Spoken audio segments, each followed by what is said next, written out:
Pronto. Gravação iniciada, minha galera. Vamos começar, gente.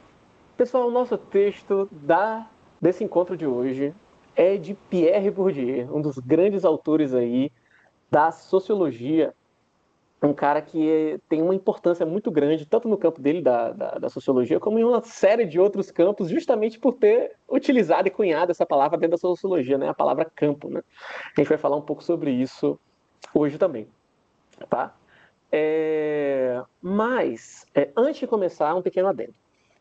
Aqui no nosso grupo, a gente trata sobre filosofia crítica.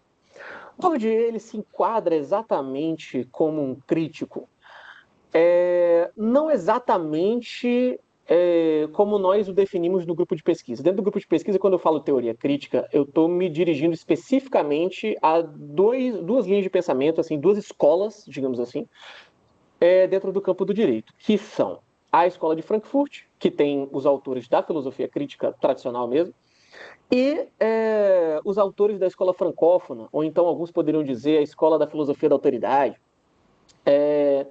Levinas, Derrida, essa galera também eu considero fortemente dentro de uma teoria crítica, ainda que eles não se chamem por esse nome, né? Bourdieu não se encaixa exatamente em nenhuma dessas duas escolas, mas ele vai beber de algumas fontes para tentar fazer uma crítica um pouco diferente que eu acho relevante. Okay?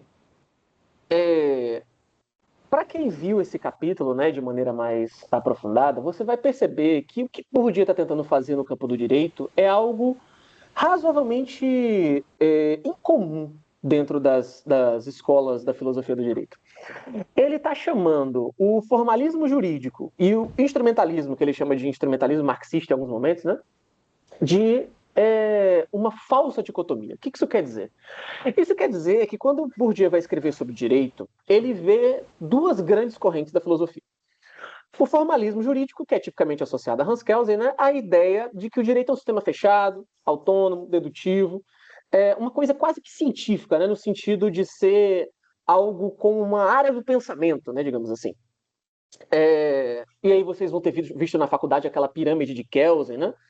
Que é a pirâmide? A pirâmide é um sistema fechado em que as normas vêm da Constituição, né, provém lá daquele topo e vão descendo num sistema de ordenamento e validade lá do começo até o finalzinho, né? E aí Kelsen vai tentar justificar a existência da pirâmide através do que ele chama de norma hipotética fundamental, né, que seria uma espécie de axioma, ou seja, ele está buscando um valor último para definir o que seria essa ciência do direito, esse formalismo jurídico, né? E, por outro lado, Bourdieu enxerga esse instrumentalismo marxista, que é o quê? É a ideia de que o direito seria apenas flexo de poder, uma ferramenta de dominação, beleza? Na época dele isso era muito comum, hoje em dia ainda temos alguns pensadores que seguem essa linha, né? Os pensadores da linha da filosofia crítica marxista vão levar isso a cabo até hoje, a ideia de que o direito nada mais é do que um sistema de opressão. E alguns até vão defender o fim do direito, né? Dependendo do autor que você estiver lendo, vão ver que vão buscar alternativas ao direito, né? Coisas que poderiam existir que não sejam o direito, porque direito seria igual a violência, a poder, etc. Beleza? Bourdieu vê nessa dicotomia um reducionismo. Por um lado, o direito não é exatamente uma ciência fechada, né? Uma ciência concreta como Kelsen queria trazer, né? E por outro lado, o direito também, para ele, né, não seria nem esse campo de transmissões de poder em que tudo que o direito seria capaz de fazer é violência e controle social, enfim, dominação de classe, etc. Né? Para ele, isso é uma falsa dicotomia. E a partir daí, ele vai tratar do que nós chamamos de campo jurídico. Beleza? Gente, o que é um campo? Dentro da terminologia de Bourdieu, tá? Campo é uma área do conhecimento que está delimitada por algumas características. Algumas delas a gente vai ver hoje, né? Ao longo do texto ele vai citar algumas delas, a exemplo do hábitos, por exemplo. Mas algo que é importante de mencionar é o fato de que dentro de cada um desses campos existe uma linguagem própria, tá? Existe uma forma de comunicação que é tradicional dentro daquele campo, uma linguagem técnica dentro daquele campo, que, se por um lado facilita a comunicação de quem está dentro do campo, para quem está fora do campo, deixa a comunicação um pouco mais difícil, tá? Esse efeito, o Bourdieu vai chamar de violência simbólica, tá? Violência simbólica é quando um símbolo acaba causando alguma violência. Por quê? Alguma relação de poder em relação a você. Por exemplo, a utilização de uma palavra dentro do campo do direito, por exemplo, a gente aí vai ter futuramente, aí, inclusive, uma aula de português jurídico aí disponibilizada pela Unifax com o professor de direito empresarial, né, professor André. Vão termos jurídicos que uma pessoa comum às vezes não vai conhecer necessariamente, né? Vão ter alguns contextos em que as palavras que a gente utiliza, né, não são palavras que são comuns às pessoas que estão fora desse campo. Então, a violência simbólica, por um lado, é aquela possibilidade de que dentro daquele campo existe uma linguagem própria, tá? Mas quem está fora desse campo não tem acesso a essa linguagem. E isso é importante, tá? Embora a palavra violência seja uma palavra feia, tá? Bourdieu vai dizer que a violência simbólica em alguns casos é ruim, sim, tá? Principalmente quando ela impossibilita o debate sobre determinados temas. Contudo, entretanto, todavia, ela também é importante para manter a identidade do campo, tá? Então, por exemplo, uma pessoa que não sabe nada de matemática, né? Uma pessoa que não sabe fazer uma conta direito, não vai chegar numa universidade de matemática e dizer que está todo mundo errado. Beleza? Por quê? Porque ele não está versado dentro daquele campo, dentro daquela comunicação, dentro daquela linguagem, tá? E isso é importante dentro do campo do direito, ainda que ele não veja o campo do direito como propriamente algo científico, totalmente científico, existe essa técnica que é própria do campo jurídico, beleza? Ele não menciona isso de forma tão enfática no capítulo, mas eu achei importante trazer isso porque é um dos conceitos mais importantes e vai tratar um pouco da questão da violência, né? Mas da violência não como uma coisa objetivamente ruim, né? A violência simbólica, por um lado, é boa porque ela ajuda a manter a existência e a identidade do campo, né? O que ele vai chamar de autonomia, tá? Mas por outro lado, isso também, se levado a cabo, né, se levado de forma mais incisiva, pode impossibilitar o debate sobre aquele campo de maneira geral, tá? E isso pode ser visto de forma ruim, ok? Mas vamos lá. Qual é a questão? No momento que ele fala sobre um campo jurídico, tá? Ele vai tratar do que ele chama de autonomia relativa do campo, tá? Vocês podem ter ouvido a palavra autonomia diversas vezes, né? Dentro de uma aula sobre Kant, por exemplo, vocês podem ter ouvido falar de autonomia. Dentro do direito, se vocês estudaram Casteira Neves ou Luhmann, por exemplo, vocês vão ter ouvido a palavra autonomia com mais frequência, tá? Só que, nesses autores, a palavra autonomia, ela significa coisas completamente diferentes, especialmente em Casteira Neves e Luhmann. Porque a autonomia para eles dois é uma autonomia quase que completa. O direito, ele é um campo autônomo das ciências. Ele é algo que é distinto dos demais campos de estudo, beleza?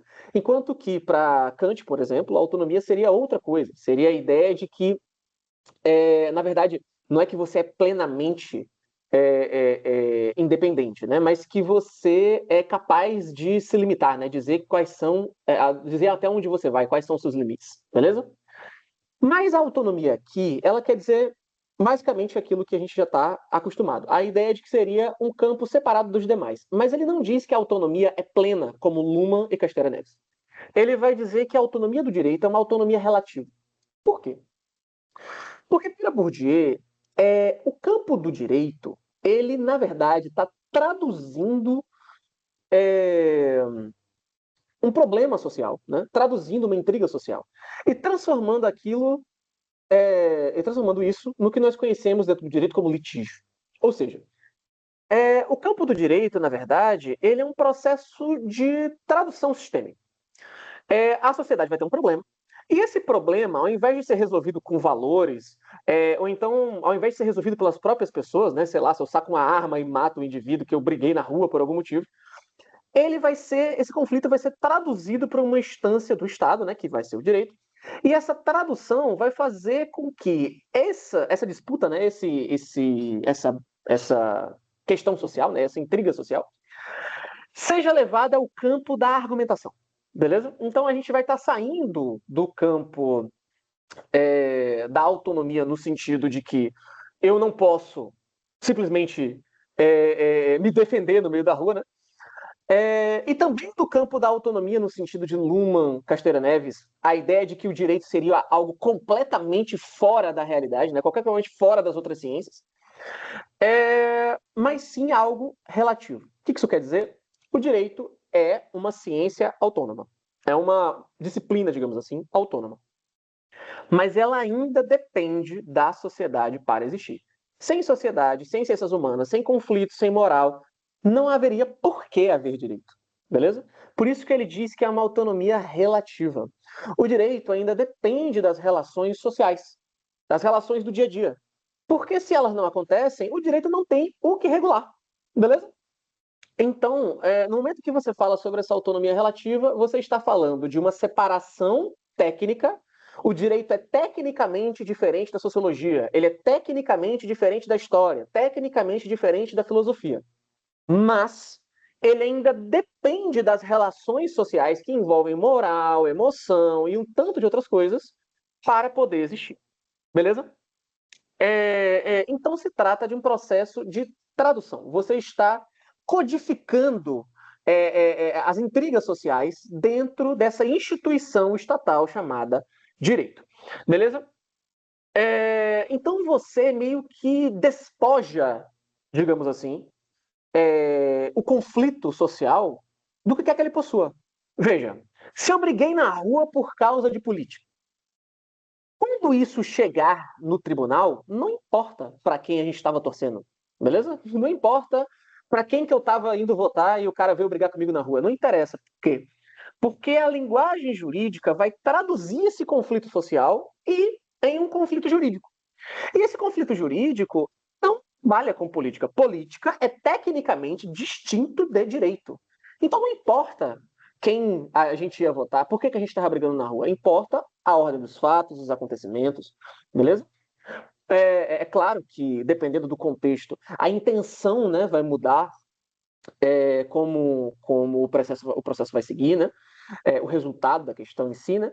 Mas a tendência do direito, né, é fazer uma espécie de universalização. Por quê? Porque o direito, ele é um código que vale para todo mundo. Ora, se existe uma lei, né, ela vale para todo mundo que está abaixo dela, né? Todos nós, cidadãos, estamos aqui à mercê do direito, né? Então, o direito, na verdade, ele é uma linguagem universalista. Ele tenta traduzir conflitos específicos em uma situação genérica que está prevista na lei. E essa situação genérica universaliza o conflito, ou seja, você tira da especificidade a pessoalidade, entendeu? As questões de classe, as emoções, as questões políticas originais que, enfim, originaram a questão. Você tenta traduzir isso numa linguagem técnica universal, beleza? Então, quando o Bourdieu começa a tratar do campo jurídico, o que ele está fazendo? Ele está fazendo uma crítica àqueles dois sistemas anteriores, né? Ao formalismo e à instrumentalização marxista, né? Ou o que a gente pode chamar de funcionalismo marxista também, né? Como as duas únicas respostas possíveis para o direito. E ele está tentando dar uma terceira resposta, uma resposta descritiva. Enquanto Kelsen tentou descrever o direito, mas de alguma forma tentando dar uma prescrição de como ele deveria ser, e como os marxistas também tentaram descrever o direito, mas ao mesmo tempo dizendo que ele deveria meio que ser assim ou de outra forma, ou então o direito deveria acabar, dependendo do marxista que você está lendo, né? O que ele faz é uma descrição sociológica do direito. O que o direito é e o que ele faz? Ele é um sistema de universalização que tenta traduzir os conflitos sociais em uma linguagem jurídica para que esses sistemas específicos, nessas pequenas intrigas específicas, sejam levadas de forma imparcial a um terceiro julgador que vai ser proposto pelo Estado. Beleza? Essa é a ideia de Bourdieu. É uma descrição sociológica de como o direito funciona. Beleza? Então, você meio que vai tirar o conflito de quem era originalmente o protagonista daquela questão, né? O problema não é mais meu que briguei na rua. Agora quem vai brigar por mim é o meu advogado. E ele vai brigar com argumentos, tá? O juiz ele vai se tornar uma personagem importante nessa questão, né? Você expropria o protagonismo dos indivíduos e você começa a dar para esse campo técnico que foi feito para resolver essas questões. Beleza? A ideia é basicamente essa. E aí tem a questão que esse para mim, né, digamos assim, é o grande brilhantismo, né, de Bourdieu para mim, é a ideia de que o campo jurídico existe para se justificar. Assim, enquanto um campo como a sociologia, por exemplo, ela vai ter um método próprio, ela vai ter uma série de perspectivas próprias, termos próprios, exatamente como o direito possui. A sociologia ela não precisa se autoestabilizar. O direito ele precisa estar o tempo todo se reafirmando. O direito nada mais é do que um processo de constante recriação e reafirmação. O que eu quero dizer com isso? O campo do direito ele tem que ser validado por aqueles indivíduos que o seguem, tá?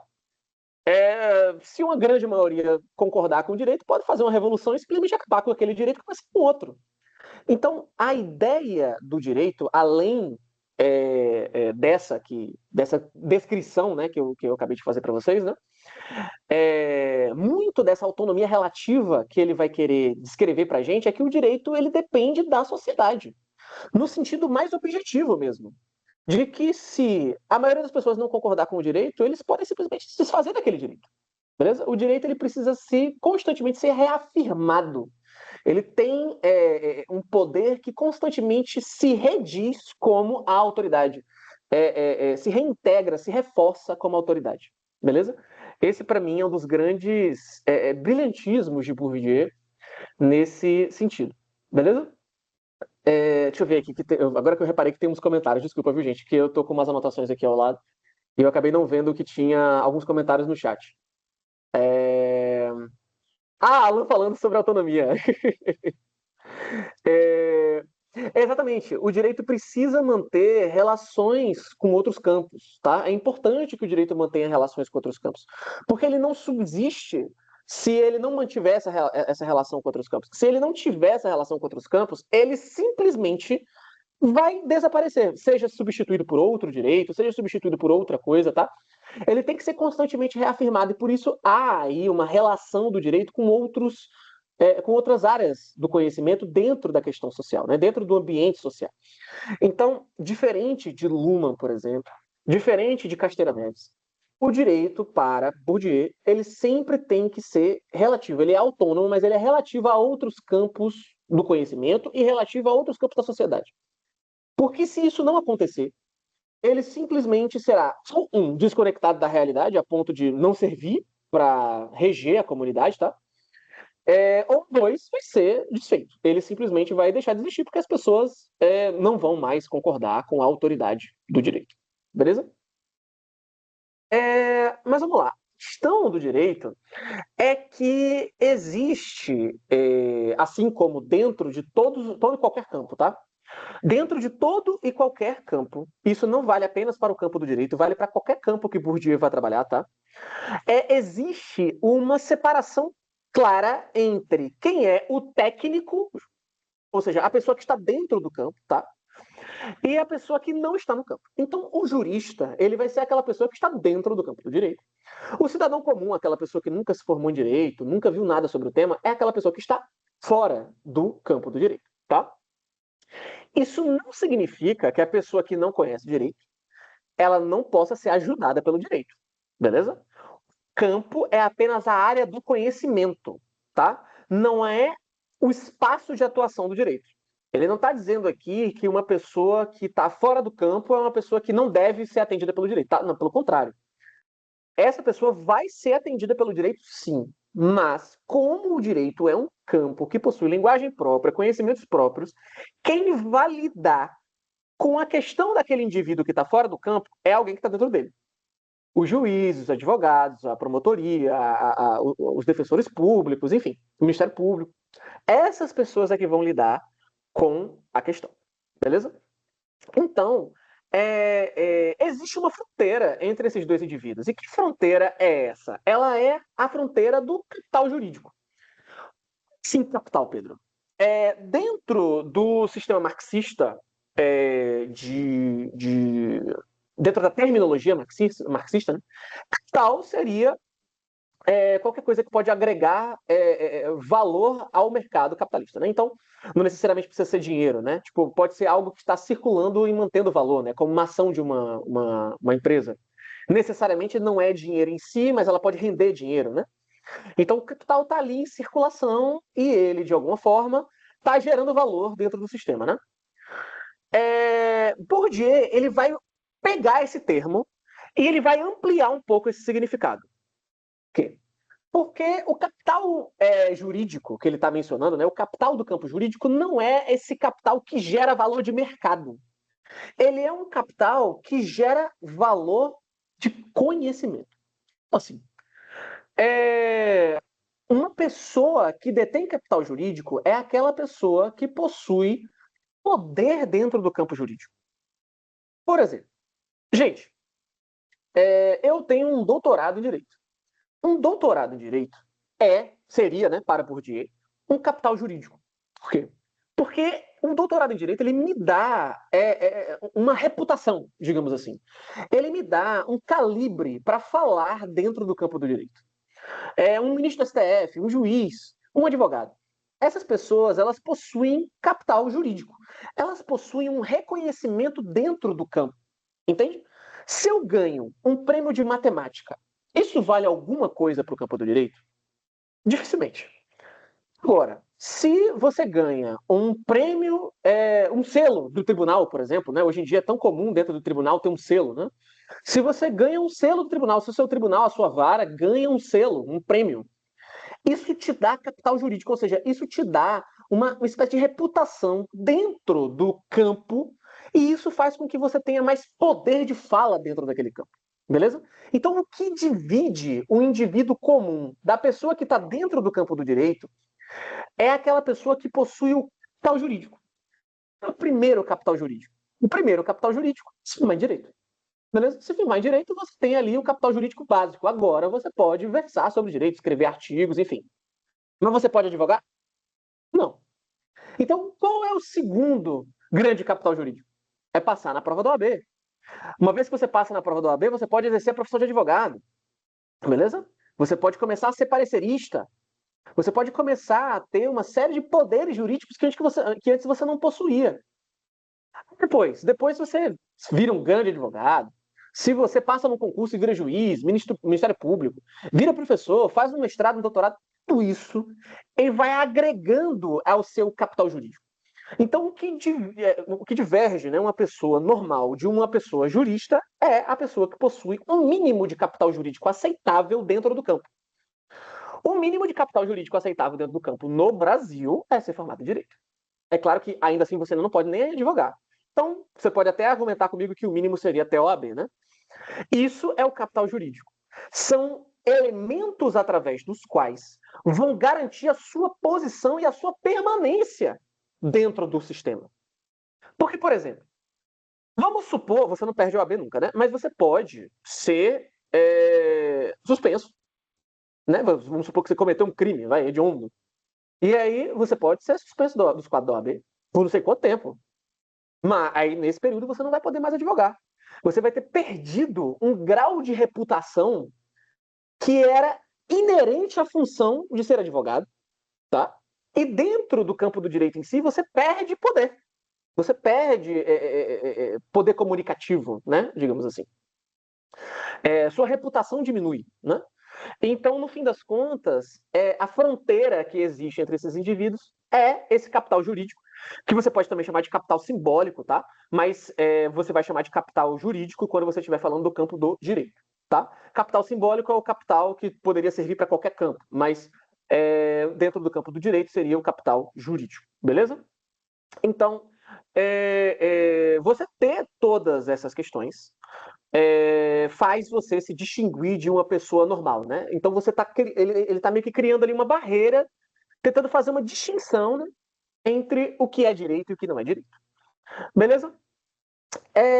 Existe ainda dentro do campo lutas internas, né? Assim, gente, no fim das contas, dentro do campo existem disputas. Veja como eu falei para vocês agora há pouco. Antes de Bourdieu, disputavam duas grandes narrativas sobre o direito, né? o formalismo jurídico e o funcionalismo marxista. Eram duas visões diferentes de mundo sobre o direito, completamente diferentes uma da outra. Então, qual é a questão? Dentro do campo, não existe um capital simbólico, um capital jurídico incontestável, tá? Todo capital é contestável dentro do campo. E vão existir lutas internas dentro do campo para conseguir mais capital. Então, como é que eu vou disputar mais poder dentro do campo? Depende. Se eu passo num doutorado e um colega meu não passa, eu disputei um capital simbólico com ele e eu ganhei. Beleza? Eu ganhei esse capital simbólico. Porque agora eu estou cursando doutorado e ele não conseguiu passar. Entende? Então, vão existir essas perspectivas. Mas a principal luta interna do direito, de acordo com Bourdieu, é o que ele vai chamar de divisão do trabalho jurídico. Como assim, Pedro? Dentro do campo do direito, existe uma divisão clara entre quem está praticando direito e quem está teorizando direito. Vai existir a doutrina e a prática jurídica. A doutrina, ela muitas vezes, através dos estudos, vai chegar a uma certa conclusão sobre o que é direito. Mas o juiz, na hora da prática, vai poder aplicar o que está na doutrina ou não. Ele tem essa liberdade, tá? Ele pode criar um argumento, é claro que isso tem que ser aceito pelos tribunais futuramente, enfim, mas ele pode dar a decisão. Nada vai impedir ele de dar essa decisão, certo? Então, dentro do campo do direito, a principal luta interna, né, a principal disputa pelo prestígio do capital jurídico é a luta entre teóricos e práticos. Ou seja, vocês vão ter professores, pesquisadores, que vão estar dizendo como o direito deveria ser, né? Enquanto que vai ter aquelas pessoas que estão dentro do tribunal e vão estar de fato dizendo o que vai ser o direito, né? Então existe essa grande disputa interna de capital simbólico. E aí, quem tem mais poder? O doutrinador? Ou quem está lá agindo como magistrado, ainda que nunca tenha feito uma pesquisa na vida? O cara foi lá, saiu da faculdade e estudou para concurso. Passou e virou magistrado. Ele tem o poder de mudar a prática. Ele tem o poder de mudar a realidade. O doutrinador tem esse poder, mas o doutrinador, às vezes, ele vai ter mais conhecimento técnico do que o magistrado. O magistrado, ele está lá vivendo na prática, né? Teve que estudar para passar no concurso e tal, mas o doutrinador vai estar lá com anos de experiência, tendo atuado na advocacia e ensinado, feito grandes pesquisas relevantes para o meio e tal. E aí, quem é que ganha essa disputa? Existe um vencedor necessário. Bourdieu vai dizer que existe uma dinâmica dentro desse campo. Por vezes, um vai ter mais poder e, por vezes, o outro vai ter mais poder. Beleza? Isso vai depender dentro do sistema jurídico que a gente vive. Por exemplo, hoje a gente vive num civil law atualizado, né?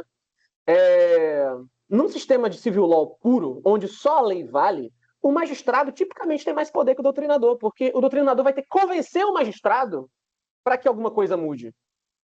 Ou então convencer o legislador para que a lei mude. Num sistema de common law, o poder da doutrina, da jurisprudência já é um pouco maior. Hoje a gente vive num sistema meio misto, né? Um civil law atualizado com common law, a gente já tem uma jurisprudência forte em alguns conceitos, né? Então a gente tem uma dinâmica real dentro dessa disputa de poder pelo capital simbólico do direito, certo?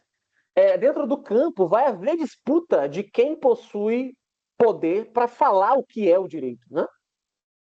Então vai ter, por um lado, sei lá, o Gilmar Mendes falando que Constituição é X, e você vai ler o Lênin Streck criticando o Gilmar Mendes por estar fazendo Y, sendo que Lênin, hoje, né, ele já foi, acho que promotor, né, mas sendo que Lênin hoje é só professor. Então, você vai ter essa disputa, né, de espaço. Quem tem mais capital simbólico? Eis a questão. É uma grande dinâmica que vai possibilitar a flexibilização e a atualização do direito ao longo do tempo. Essa que é a briga interna do direito, né? A briga interna do direito é a briga pelo capital simbólico, beleza? Ou pelo capital jurídico, tá bom? Essa é a grande questão.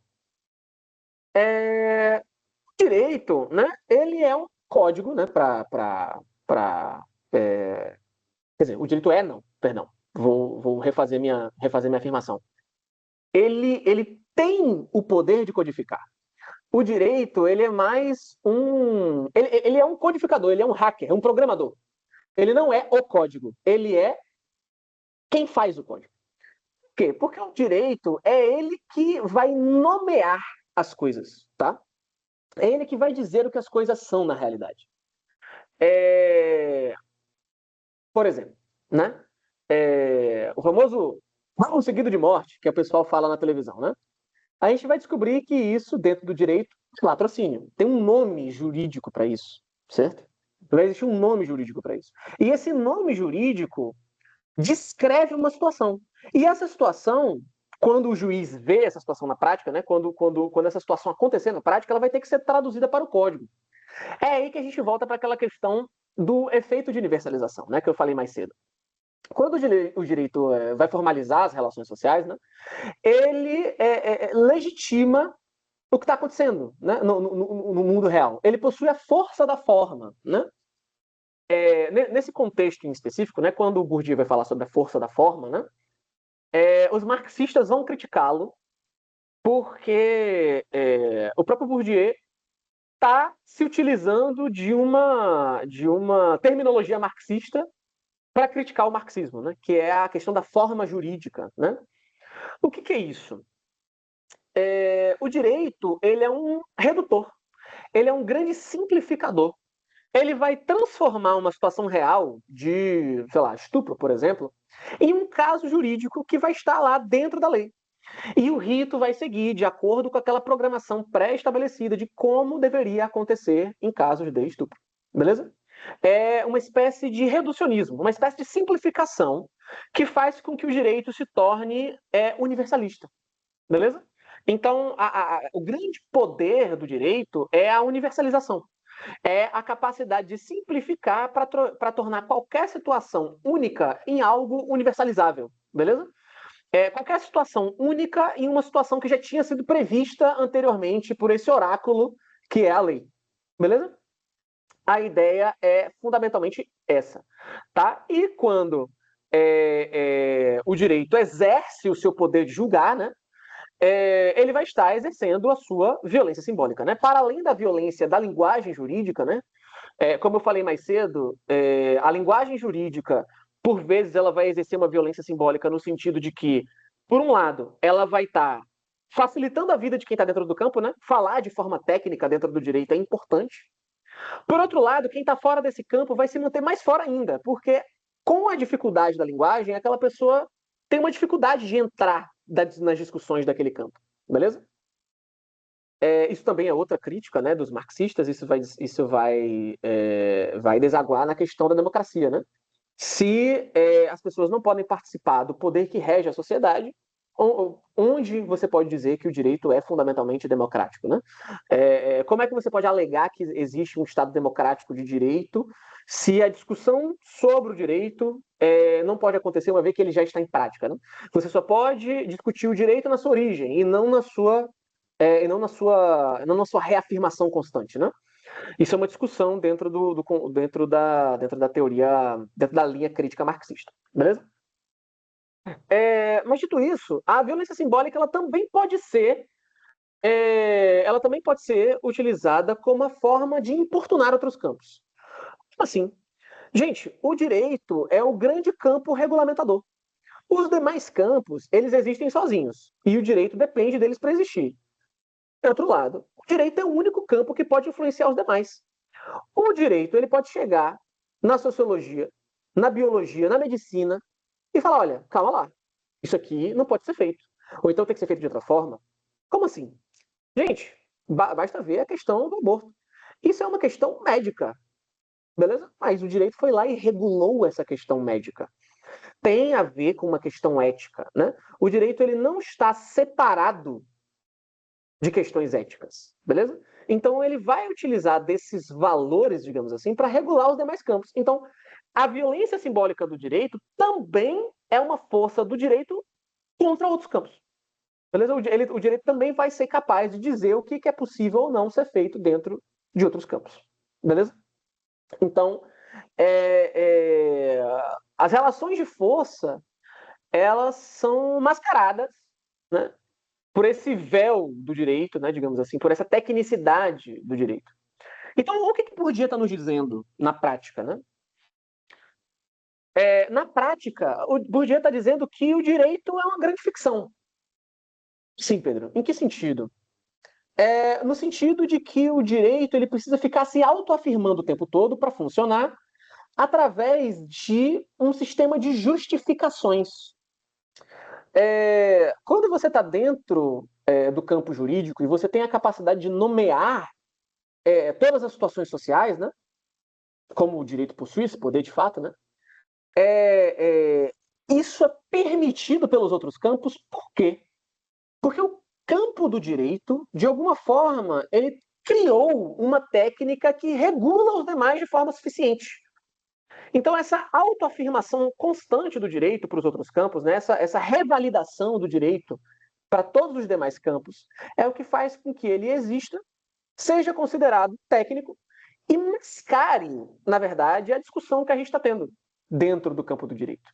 Porque o campo do direito não é exatamente uma ciência, né? Mas ele está dizendo que os outros campos devem ou não devem fazer. Por quê? Porque ele tem a autoridade e o capital simbólico para poder fazer isso. Beleza?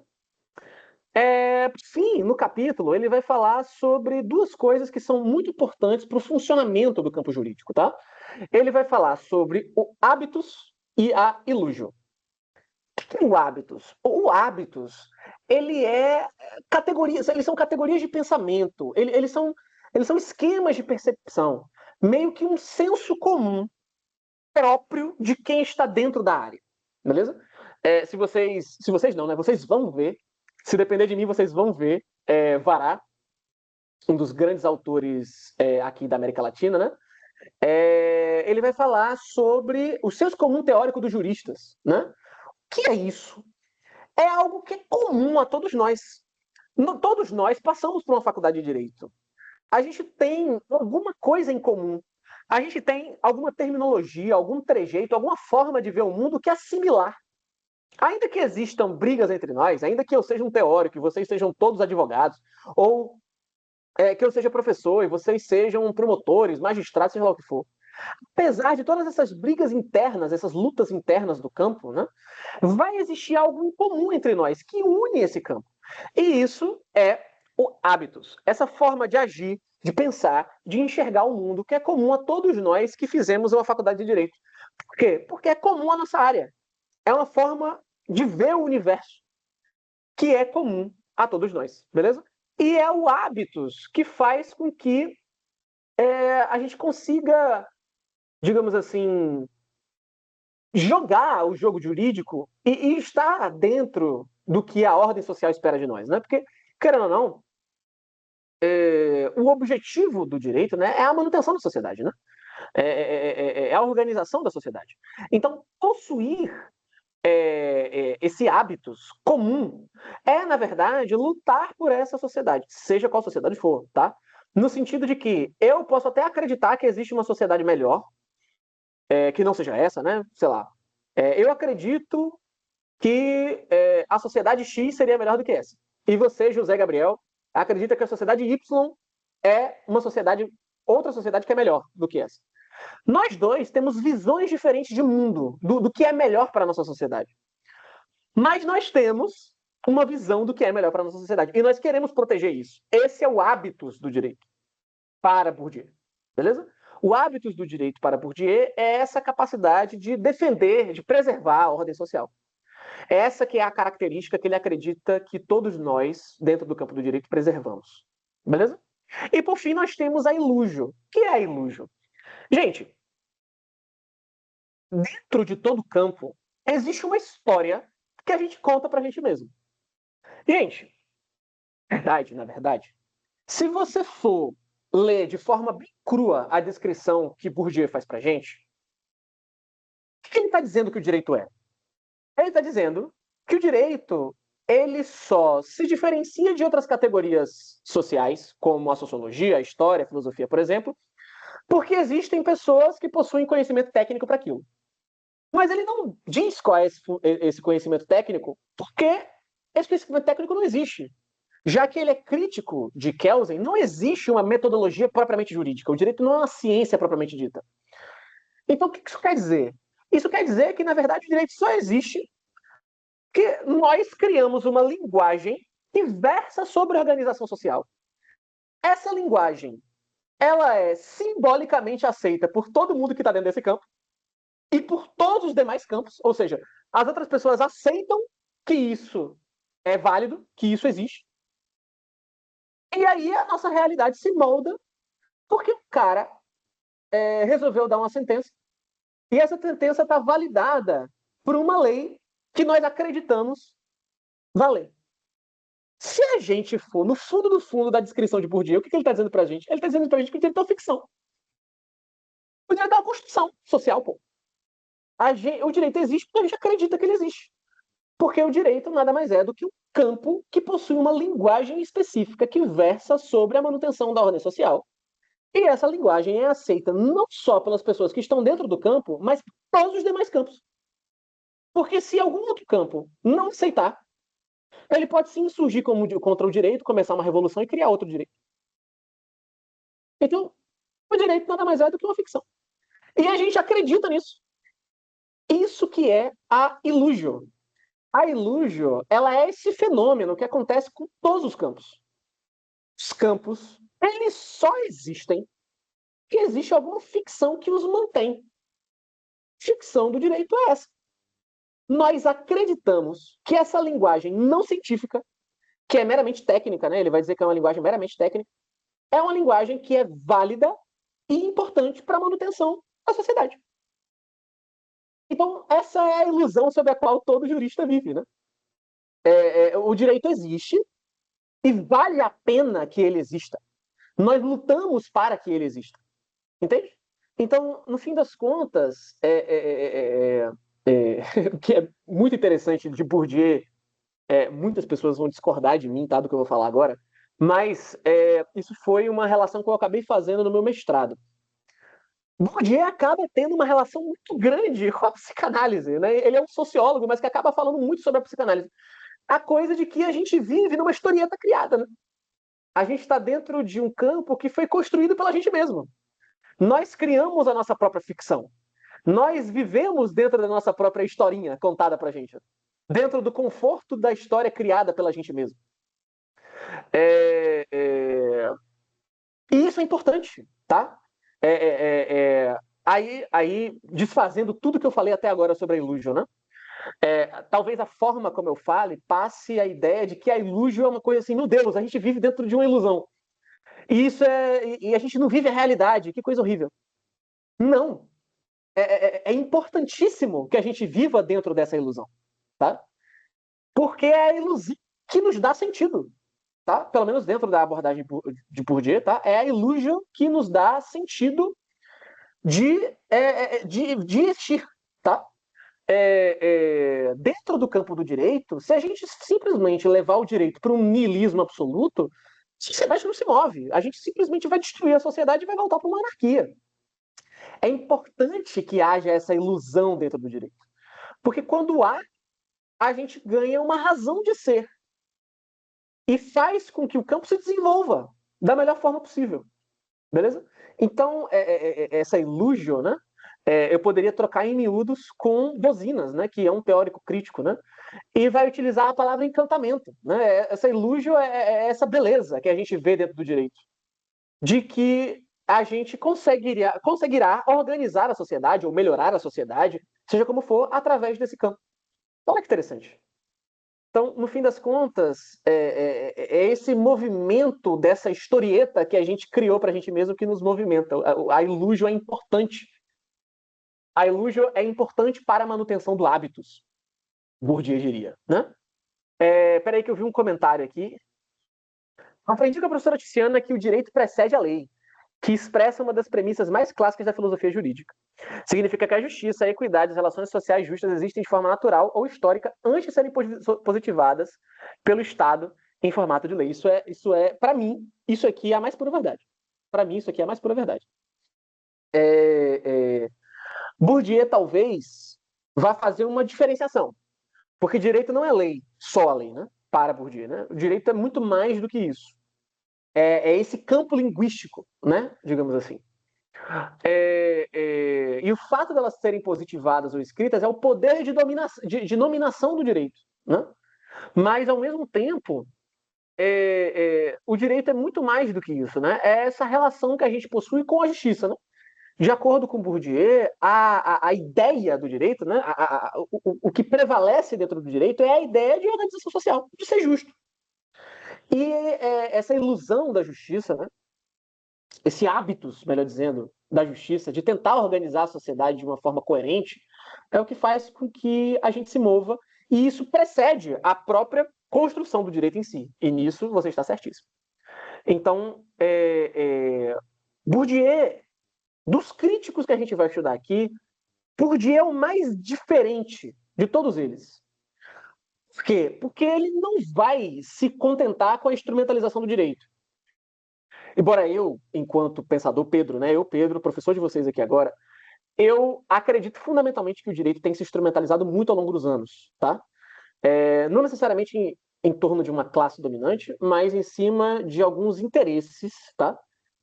Haja vista nossos STFs aí dos últimos anos. Mas, no que diz respeito ao que Bourdieu traz para a gente quanto descrição sociológica, ela faz sentido. Porque ela foge da simples formalidade e da simples materialidade. Ele meio tenta juntar os dois.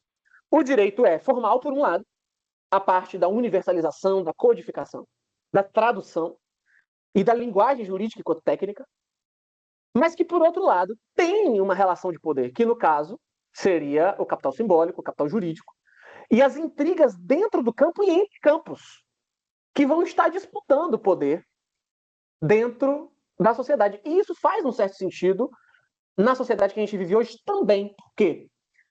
Porque hoje em dia a gente vai falar sobre judicialização da política. Às vezes você vai ver aí várias vezes no jornal, né? O legislativo querendo passar uma lei para ferrar com o judiciário. Aí o STF vai lá e declara a lei constitucional. Aí o legislativo vai lá e fala: ô, judiciário, vocês não tinham autoridade para fazer isso, porque a legislação, a legislação foi passada, né? Enfim, foi votada e tal. Vocês não tinham nada que dizer que ela é inconstitucional. Vocês estão apenas exercendo a ditadura do judiciário. Você percebe que existe uma disputa, hoje no Brasil pelo menos, né? Entre executivo, legislativo e judiciário? Ao invés de um equilíbrio, o que está existindo na prática? A violência simbólica constante entre esses três campos. O campo da política e o campo do direito. E o campo da administração, né? Que seria o executivo, né? Então, no fim das contas, o que ele descreve aqui faz um certo sentido. É uma disputa de poder em campos, para ver quem tem mais capital simbólico, para ver quem mais tem credibilidade frente aos indivíduos. Olha que interessante. No fim das contas, Bourdieu, ele não descarta os seus predecessores. Na verdade, o que ele está fazendo é uma grande síntese. Bourdieu fez basicamente um processo dialético. Ele juntou o formalismo com o materialismo. Olha, existe uma parte formal, sim. Por outro lado, existe uma parte que depende de relações de poder e materialidade, sim. E isso funciona através do que nós chamamos de capital simbólico. Beleza? É claro que dentro desse capital simbólico também vai se incluir o capital de fato, tá? Dentro do campo da política e do direito, dinheiro importa e muito. E Bourdieu reconhece isso. Beleza? Então, no fim das contas, o que é esse capítulo da força do direito que a gente passou aqui, né? Esse capítulo sobre a força do direito, na verdade, é uma discussão sobre como o direito se mantém. A força do direito, por quê? Porque o direito tem que se reafirmar constantemente perante os outros campos. Ele é um campo com autonomia relativa. Ele não possui status científico como as ciências. Ele não possui poder de governabilidade como a política. Ele é um campo que só vai ser mantido enquanto as pessoas acreditarem nele. E para isso, ele precisa constantemente se reafirmar. Beleza? A força do direito é um capítulo que vai falar principalmente sobre a autonomia relativa do direito.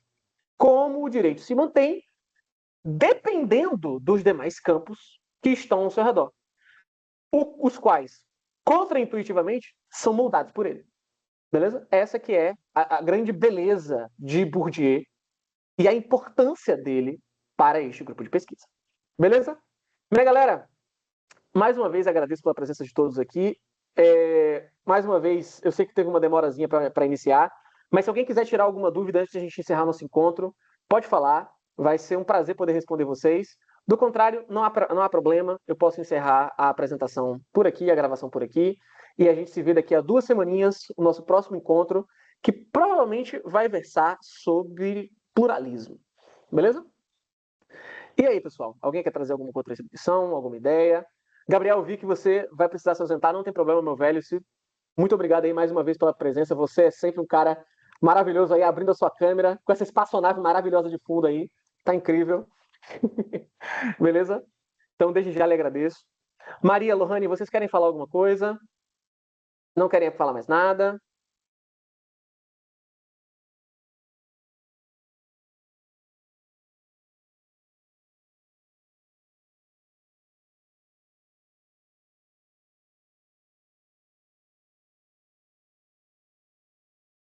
Sem dúvidas, Maria, beleza?